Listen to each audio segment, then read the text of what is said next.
Thank you. What an incredible night.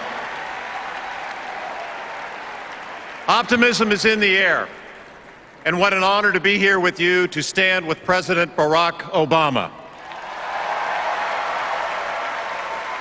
Half a century ago, Ronald Reagan, the man whose optimism was inspiring to me to enter politics, he famously said at one time that he did not leave the Democratic Party, but the party left him. Well, listen, I can relate. I didn't leave the Republican Party, it left me.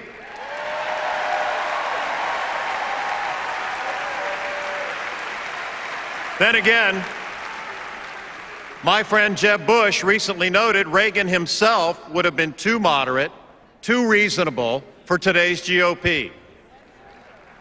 We face serious challenges in our country. We must create good middle-class jobs so we can have an economy that is built to last. We must rebuild our roads and bridges and improve our public schools. And particularly important to me and my state of Florida is the challenge of saving Medicare and Social Security so we can keep our promise to our seniors.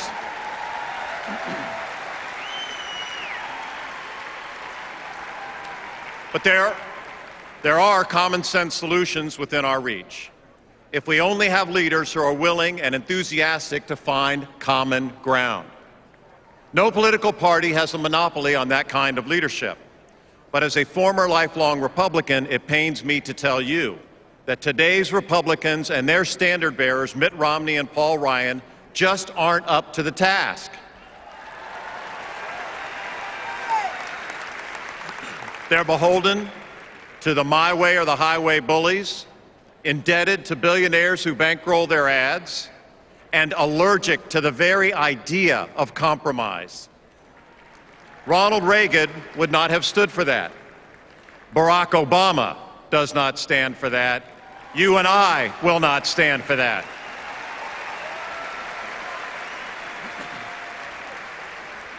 I'll be honest with you. I don't agree with President Obama about everything, but I've gotten to know him, and I've worked with him, and the choice is crystal clear. When he took office, the economic crisis had already put my state of Florida on the edge of disaster. The foreclosure crisis was consuming homeowners. The tourists we depend on couldn't visit, and our vital construction industry had come to a standstill. President Obama saw what I saw, a catastrophe in the making, and he took action. One of his first trips in office brought him to Fort Myers, Florida, where I was proud to embrace him and his plan to keep our teachers, police, and firefighters on the job. Well, that hug caused me more grief from my party than you can ever imagine. But even as the Republican Party fought tooth and nail to stop him, this president showed his courage, invested in America, and saved our Florida.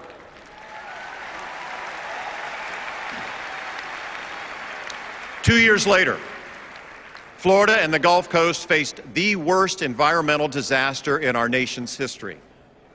This time when a ruptured well spilled nearly 5 million barrels of oil into the Gulf of Mexico.